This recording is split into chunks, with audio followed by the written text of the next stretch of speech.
Saya pernah juga depresi selama 3 bulan menghadapi masyarakat yang menganggap saya seperti orang gila, mencari sensasi, bahwa sampah itu tidak ada manfaatnya. Saya memang mengalami depresi itu selama 3 bulan.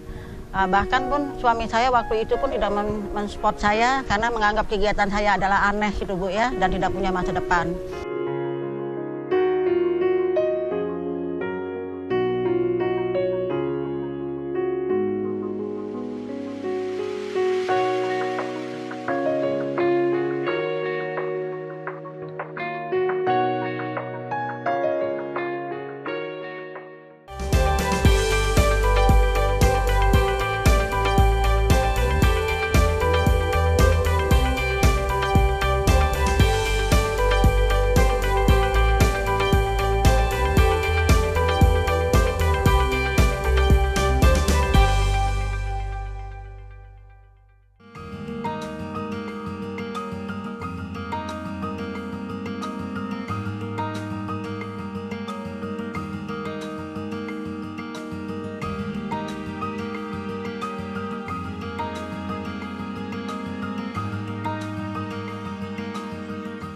Sampah sampai saat ini masih menjadi masalah yang tidak terselesaikan.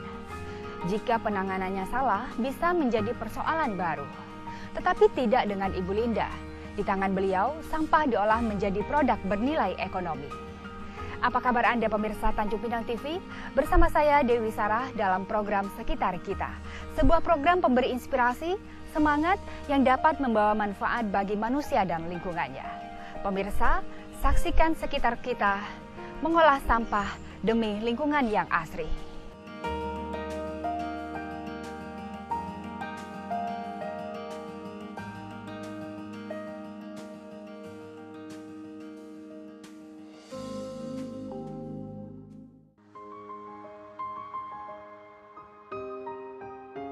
Sampai saat ini, sampah masih menjadi masalah yang tidak terselesaikan di berbagai lingkungan. Penanganan yang terus berkesinambungan pun terkesan belum mampu untuk menyelesaikan permasalahan sampah. Sampah yang identik dengan suatu barang yang kotor, ternyata bisa disulap menjadi sesuatu yang berharga. Di tangan Ibu Linda, limbah rumah tangga tersebut bisa diolah menjadi produk yang bernilai tinggi.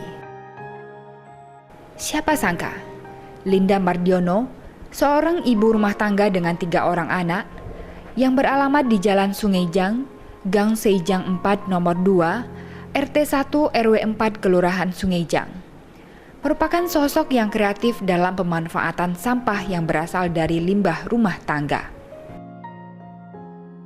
Di tangannya, sampah atau limbah ini diolah menjadi barang yang bernilai ekonomis dan bisa menjadi sumber penghasilan.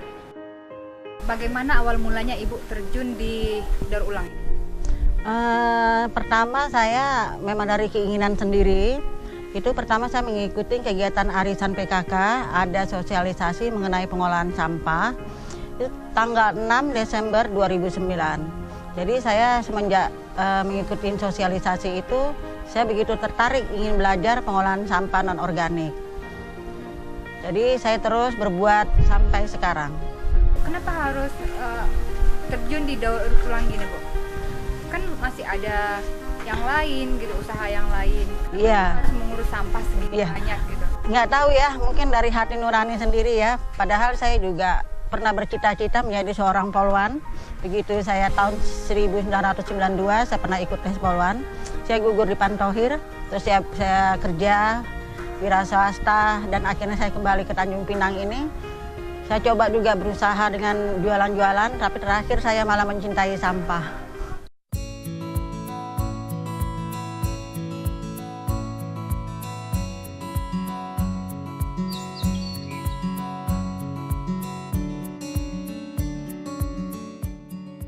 Kepeduliannya yang tinggi terhadap lingkungan memacu Ibu Linda untuk mendirikan kelompok usaha bersama atau KUBE yang diberi nama KUBE Bank Sampah Cermai. KUBE ini beranggotakan tetangga sekitar dan menggunakan lokasi rumah pribadinya. Dengan beranggotakan 37 orang dan ukuran lokasi KUBE yang hanya 50 meter persegi, Ibu Linda beserta anggotanya mampu mengolah sampah non-organik menjadi bahan baku untuk dijadikan berbagai jenis barang souvenir, seperti gantungan kunci, asbak rokok, tempat lipstik, serta pot kecil. Produk apa saja yang sudah Ibu hasilkan dari sampah daur ulang ini? Sampah non-organik, kami sudah membuat kerajinan, seperti dari kardus-kardus bekas, kami membuat tempat lipstik. Terus kami membuat dari bahan-bahan bekas, kami membuat gantungan kunci. Atau dari plastik-plastik molto, kami membuat tas, dibantu dengan teman-teman kami yang memang bergabung dalam kelompok bank sampah ini. Apa yang sudah Ibu dapatkan dari hasil daur ulang sampah ini, Bu? Hasil yang kami dapatkan selama ini, yang pertama bisa membantu ekonomi keluarga.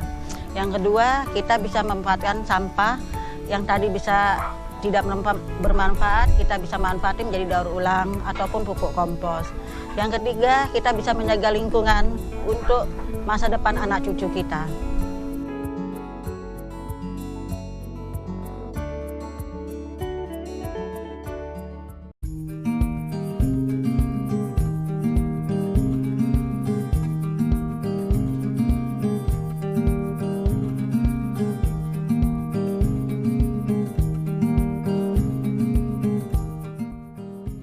Pola dan alur kerja bank sampah ini sedikit mirip layaknya bank-bank pada umumnya.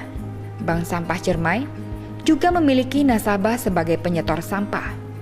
Penyetoran sampah juga harus melalui proses registrasi, penimbangan, serta dibukukan ke dalam bentuk jumlah buku tabungan. Namun, fisiknya berupa sampah.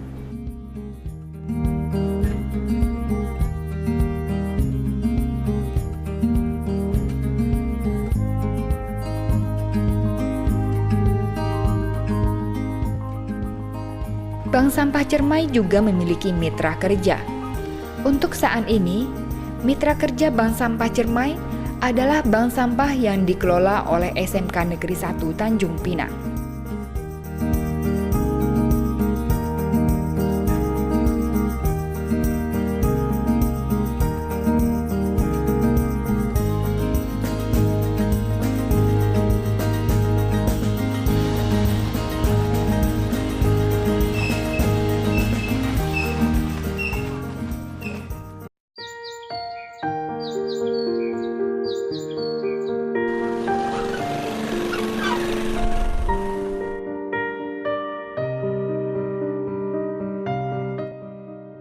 Tidak banyak uang yang dihasilkan Ibu Linda dari pengolahan sampah daur ulang ini. Setiap hari Minggu, ia menjual kaleng-kaleng bekas yang telah ia kumpulkan dari nasabah bank sampah binaannya. Sedikit laba yang ia dapatkan tetap disyukurinya dan cukup membantu keuangan keluarga. Bu, dana yang Ibu dapatkan untuk membeli sampah sekeluarga atau sekitaran Ibu ini dari mana, Bu? Selama saya mengolah sampah dari tahun 2009, anggaran yang untuk operasional ke lapangan adalah anggaran saya pribadi. Dengan cara saya meminjam uang di bank, saya membayar dari hasil menjual kompos maupun tanaman-tanaman untuk mengembalikan pinjaman bank. Kemarin saya juga pinjam lagi, setelah lunas saya pinjam lagi, saya kembalikan lagi untuk kegiatan sosial saya. Jadi dari keuntungan-keuntungan menjual sampah ini juga, saya tiap bulan adalah keuntungan ya sekitar 500.000, 400.000, nggak tentu ya. Hasilnya saya kembalikan lagi untuk kegiatan bank sampah ini.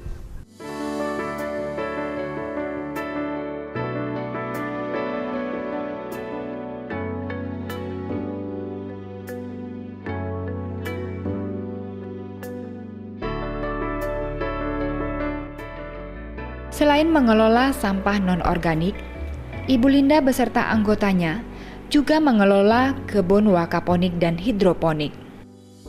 Ini tanaman yang kami menggunakan media wakaponik dengan sayur-sayuran dan kebutuhan-kebutuhan hari-hari seperti jahe, kencur, ini ada daun salam, ya ini jahe.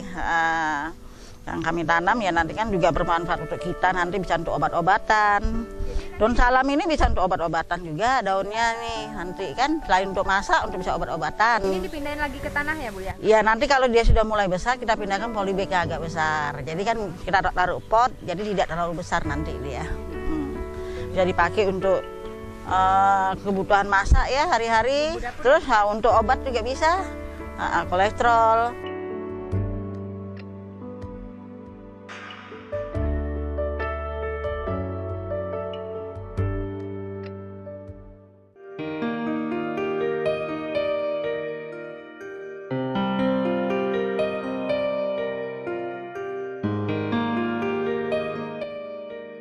Tanaman dari hidroponik yang dari media air itu dari nutrisi A dan B ya Mbak ya. Jadi tujuan A dan B itu ya pupuk cair nutrisinya yang tujuannya boleh supaya dia steril dia. Ya. Tanaman ini memang sedikit harus perlu perhatian khusus karena dia tidak boleh dalam keadaan kotor maupun dalam keadaan berminyak. Ini kegiatan kami ini juga kegiatan kelompok yang kami menanam bersama-sama. Ini sudah tanaman yang kedua. Yang pertama kami sudah panen. Iya, tanaman yang kedua. Jadi ini gimana Bu? Tinggal dicabut apa dipotong? Ya, kemarin kami panennya kami patahkan, kami potong supaya kita coba supaya tumbuh lagi dia lebih banyak. Rasanya gimana Bu sayurnya? Lebih segar. Ya, saya juga merasakan makan sama teman-teman itu lebih segar. Ini airnya, ini air nutrisi ini. Oh, ini bukan air sembarangan? Ya bukan, ini air nutrisi. Ya udah dikasih. Ya kita tambahkan 3 hari sekali kita tambahkan. Kalau seandainya airnya kurang harus tetap ditambah. Iya cukup. Ini modal sendiri apa bantuan dari pemerintah Bu? Ini kami dapat bantuan kami kan dapat pelatihan dari Dinas KP2KE. Sebanyak anggota 7 orang dan terus setelah kembali dari pelatihan kami mendapatkan bantuan alat ini. Iya, jadi supaya nanti hasil dari pelatihan itu bisa kita praktekkan di lapangan. Karena ini gerakan kelompok, jadi kami berkumpul di sini. Jadi setiap anggota ya harus merawat kebunnya hidroponik ini masing-masing. Soal bibit sama pupuknya itu beli sendiri apa bantuan pemerintah? Waktu pertama bibit kami dapat bantuan rak hidroponik, bibit kangkung kami dapat 1 orang 1,5 kilo. Terus ini 1 set ya sama gelas-gelasnya ini, terus busanya kami mendapat bantuan dari Dinas KP2KE. Tapi kalau bibit-bibit yang lain ya kami beli sendiri. Di setiap media hidroponik ini ada namanya Rina. Tadi saya lihat juga ada nama Linda. Itu maksudnya apa Bu? Ya, berarti ini yang mempunyai kebun ini namanya Rina. Jadi dialah yang menanam dan merawat, ambil tanggung jawab. Jadi tujuannya supaya anggota ini terjun langsung. Jadi terjun langsung cara menanam, cara untuk panen juga dia harus hadir langsung. Jadi tujuannya supaya mempunyai tanggung jawab ya, apa yang telah diberikan pemerintah. Kita mau punya tanggung jawab untuk lapangan juga.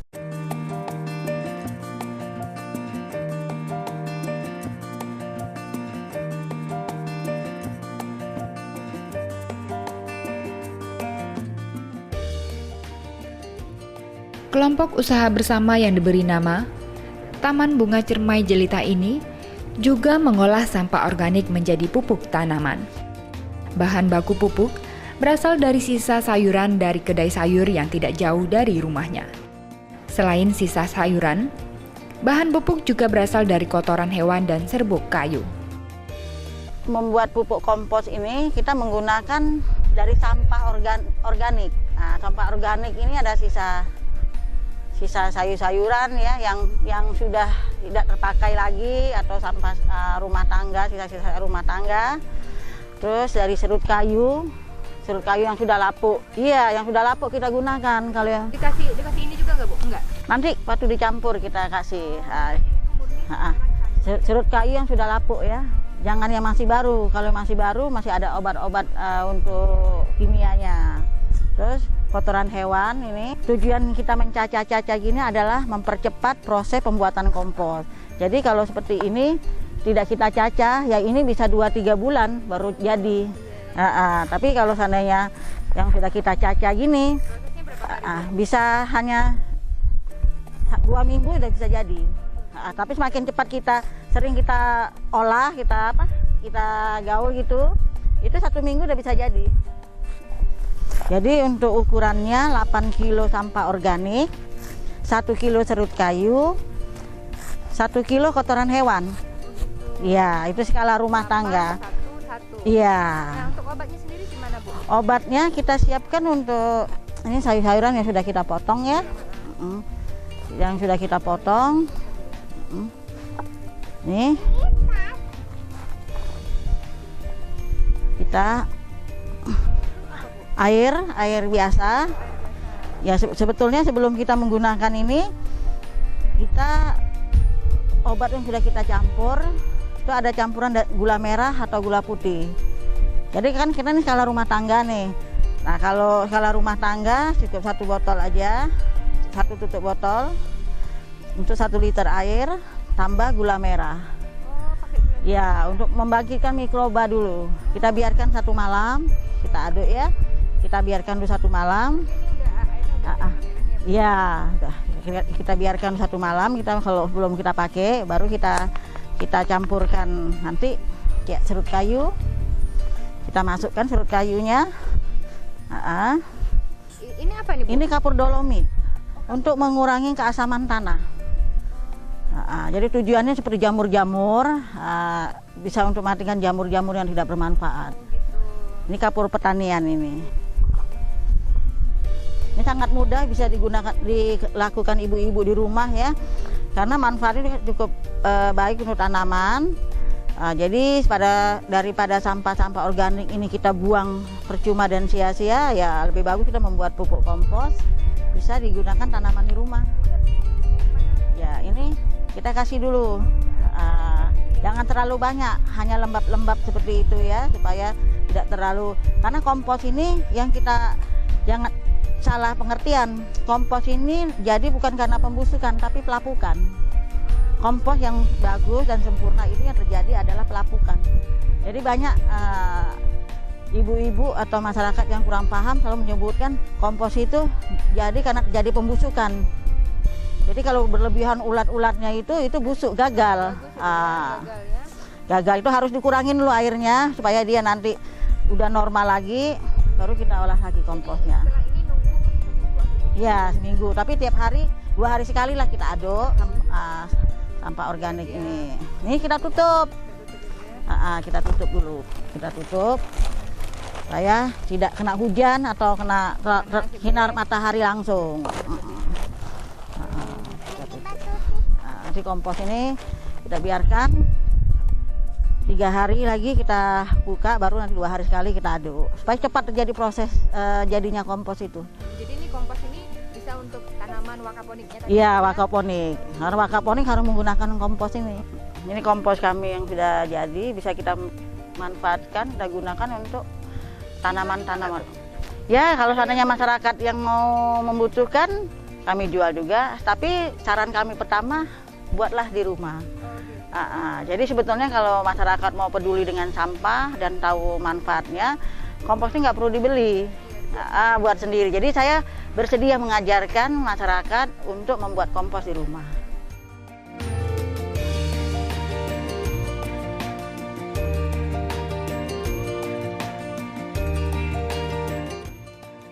Berkat pupuk kompos olahannya, kini kebunnya sudah menghasilkan berbagai macam tanaman berupa pisang, jahe, kunyit, daun sop, dan beberapa tanaman bunga yang bisa dijual.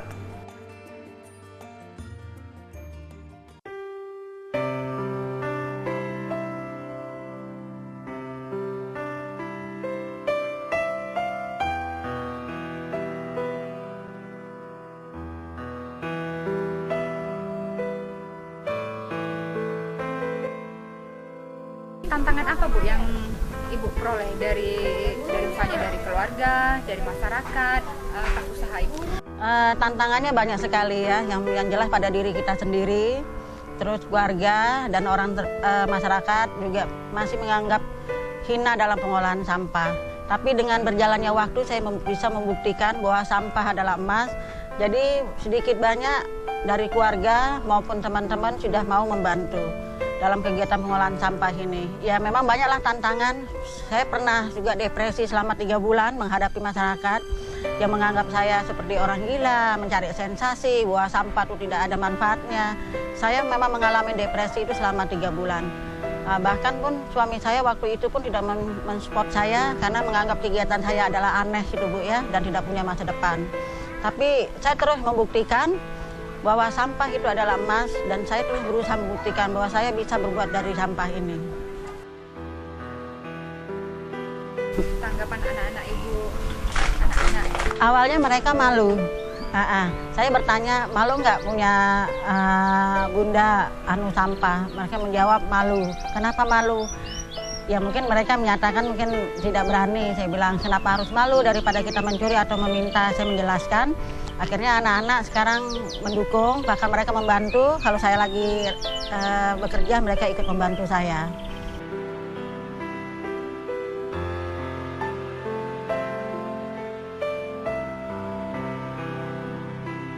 Kendala apa Bu yang Ibu dapatkan dalam mengajak anggotanya untuk bergabung di kelompok ini?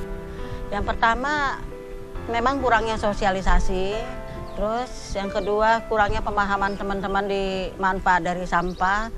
Terus pemerintah kurang peran serta dalam mensosialisasi permasalahan sampah di masyarakat. Jadi harapan saya ke depan, pemerintah ikut mendukung, membantu mensosialisasi permasalahan sampah yang ada di masyarakat melalui media, koran atau media TV, supaya masyarakat lebih paham masalah sampah itu bisa menjadi masalah yang besar.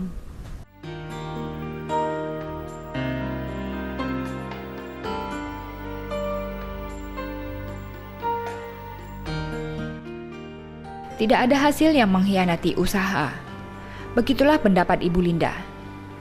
Saat ini, untuk operasional kegiatan Bank Sampah Ciremai, Kubenya juga memperoleh bantuan dari pemerintah daerah melalui BLH Kota Tanjung Pinang.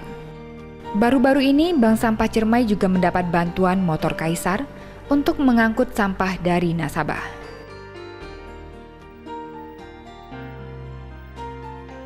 Meski awalnya kurang setuju dengan apa yang dilakukan sang istri, melihat nilai sosial dan ekonomis dari kegiatannya, akhirnya sang suami Mardiono turut mendukung kegiatan ini sampai sekarang.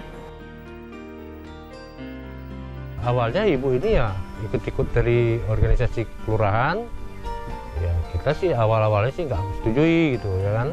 Kenapa Pak? Bapak nggak setuju Pak? Ya pertama, kesibukannya menjamin nggak untuk keluarga gitu. Kita punya anak masih kecil-kecil, takutnya nggak terkontrol untuk anak pertama. Ya kesananya ternyata ya untuk kegiatan orang rumah ini positif, untuk mendukung. Ya mau nggak mau ya kita setuju gitu, tapi nggak sepenuhnya untuk setuju terjun langsung saya untuk membantu istri gitu, karena saya nggak punya kesibukan gitu Mbak. Ya harapan saya ya mudah-mudahan untuk kedepannya ya terutama untuk pemerintah ya kalau bisa mendukung juga dari segi ya semuanya lah yang diperlukan ibunya gitu.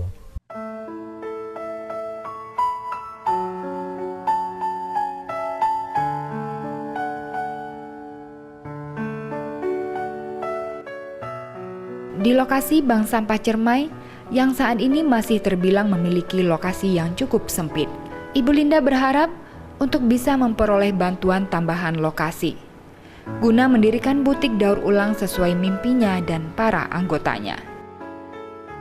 Nah, tanggapan pemerintah terhadap usaha Ibu ini bagaimana? Untuk saat ini tanggapan dari pemerintah masih belum maksimal. Memang jujur aja. Tapi ada, belum maksimal, tapi masih berbentuk alat. Sementara pondok kami ini sejak berdiri tahun 2009, kami belum pernah mendapat bantuan untuk rumah bank sampah kami. Yang saat ini kami bangun dengan anggaran swadaya maupun donatur-donatur yang mau membantu kami.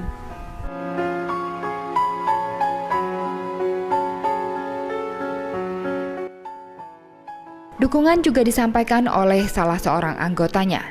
Lani berharap Kedepan pemerintah lebih memperhatikan hasil karya Ibu Linda. Bahwa saya itu betul-betul mendukung dia, jadi jangan pernah menyerah, Kak. Ya kalau memang saat ini pun pemerintah tidak peduli, nggak masalah. Tapi kan tetap pemerintah akan melihat kakak, karena dari awalnya Sungai Jang ini orang taunya kakak gitu. Saya bilang jadi jangan pernah mau menyerah, lanjutkan terus. Percayalah suatu saat kalau niat kita itu baik, pasti akan baik hasilnya gitu.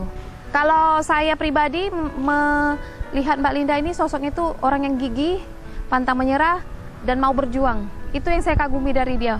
Melibatkan Bu Linda dalam kegiatan-kegiatan sosialisasi seperti itu, menjadi narasumber, dan juga pun untuk kreasi daur ulangnya berupa pembuatan tas. Pemerintah juga ada beberapa kali pesan dari Bu Linda untuk kegiatan sosialisasi yang dilakukan oleh Badan Lingkungan Hidup khususnya.